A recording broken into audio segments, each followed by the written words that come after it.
वंदे पुरुषोत्तम। आइए एक गुप्त रहस्य को जानने का प्रयास करते हैं।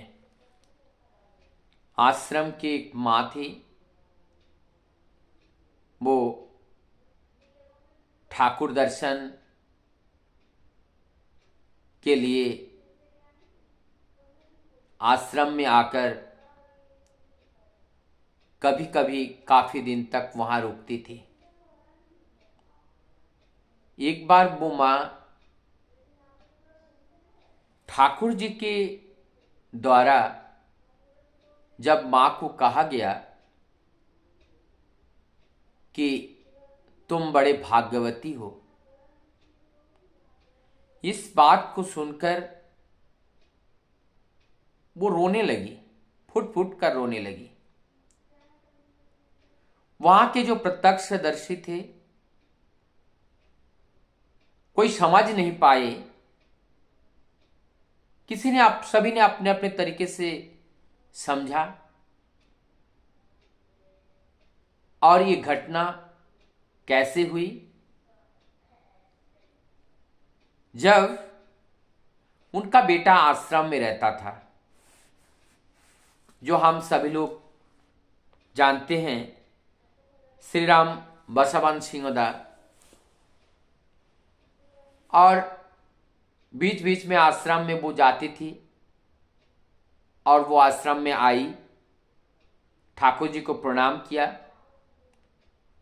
प्रणाम करके वहां बैठी और ठाकुर जी की ओर अपलक दृष्टि से निहारती रही और बहुत ही आनंद की अनुभूति प्राप्त करती रही। इसी बीच में छोटी आवाज में परम दयाल श्री ठाकुर पास में देवीदा बैठे हुए थे। परम श्रद्ध देवी प्रसाद मुखोपाध्याय दादा से कुछ बातें ठाकुर जी ने उस मां के बारे में बताई। वो बात मां सुन नहीं पाई। फिर ठाकुर जी जब वहां से उठ जाते हैं, तब वसवंदा का जो मां है तुरंत वो दौड़ के आती हैं हमारे परम श्रद्ध देवीदा के पास, आकर के पूछती हैं,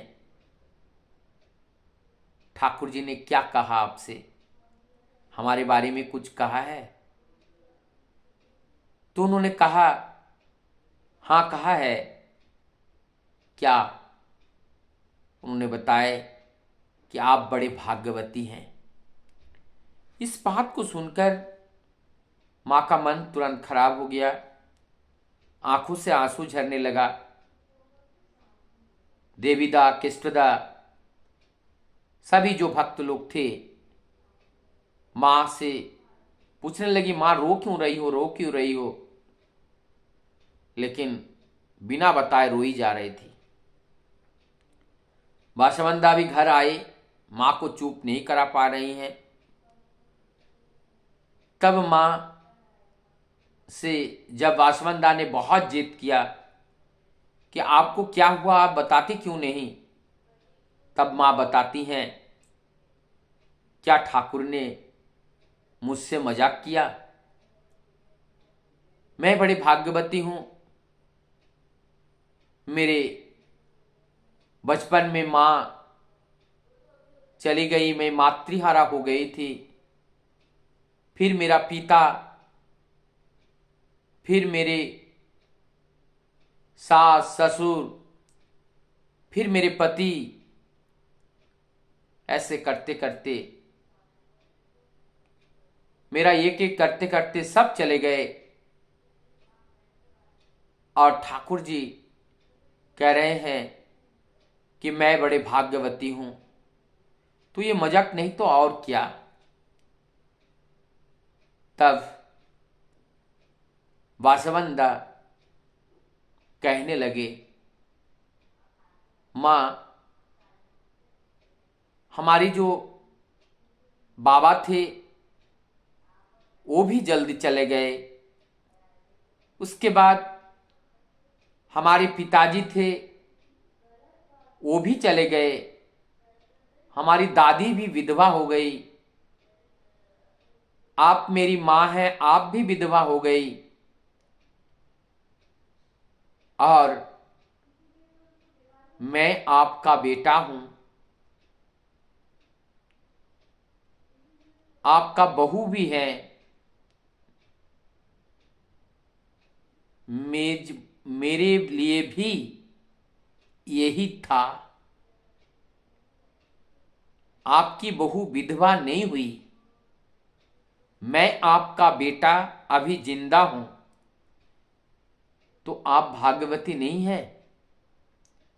जब इस बात को वासवंदा ने कही तो मां को समझ में आया, वाकई में मैं तो भाग्यवती हूं,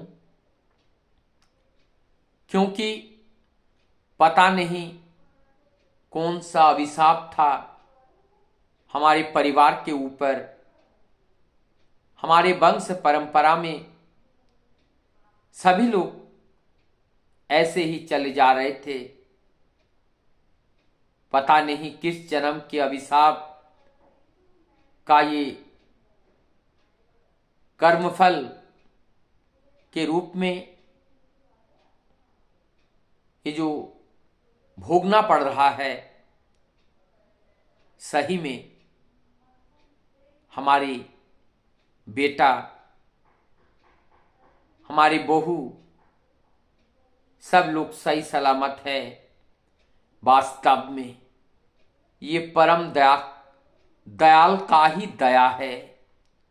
उनकी दया के बिना ये जो अविराम गति के रूप में इस तरह दुख का जो पहाड़ और इस दुख का जो एक प्लावन सी हमारे परिवार के ऊपर आ गई थी, रुकने का नाम नहीं ले रहा था, उसमें आज बांध लग गई, वो केवल परम पिता की दया से। इसी बात के ऊपर आज शायद परम दयाल श्री ठाकुर जी ने इस बात के ऊपर कि आप भाग्यवती हैं कि आपका बहू, आपका बेटा आपके सामने सही सलामत है। सारी विपत्तियां, सारी दुख, दर्द, कष्ट सब परम दयाल ने दया परवश होकर अपने ऊपर लेकर के भक्त की मंगल के लिए उन्होंने कार्य किया। भगवान सदैव भक्त के लिए ही सब कुछ करते हैं। जिस प्रकार से भगवान के पास जो संपत्ति है वो भक्त होता है, और भक्त के पास जो संपत्ति है वो भगवान होता है। इस तरह से ये भक्त और भगवान का जो मिलन है ये अनंत काल से इस तरह से चलता चला आ रहा है। ये अभूतपूर्व, ये बहुत ही आनंददायक, ये मनमोहकारी इस तरह का लीला एक नहीं, हजार नहीं, लाखों नहीं, करोड़ों नहीं, अनंत लोगों की जीवन में इस तरह का घटना होता रहा है, आज भी हो रहा है। और जो उनके निकट जाते हैं उतने ही वो जीवन में उन्नत और आनंद के भागीदार होते हैं। जब तक हम उनके पास नहीं जाते हैं, उनको हम समझने का प्रयास नहीं करते हैं, तब तक हम उनको समझ नहीं पाते हैं। आइए परमपिता के सानिध्य लाभ करके हम सभी अपने जन्म जन्मांतर का जो कर्म फल है, जो प्रारब्ध के रूप में भोगना पड़ता है, कर्म फल तो भोगना ही पड़ेगा। लेकिन जब हम परम पिता के साथ युक्त रहते हैं उसमें ये होता है, अगर जीवन में मृत्यु लिखा है उस मृत्यु के फल को छोटे से चोट के माध्यम से वो हमारा ये जीवन दान देते हैं। यही है उनकी दया, यही है उनकी करुणा, यही है उनकी ममता। ऐसी ही ममता भक्तों के ऊपर युग युग से वर्षण होती चली आ रही है, आज भी हो रहा है। जो उनको प्यार करते हैं ये अनुभूति उनको सदा ही प्राप्त होती है। वंदे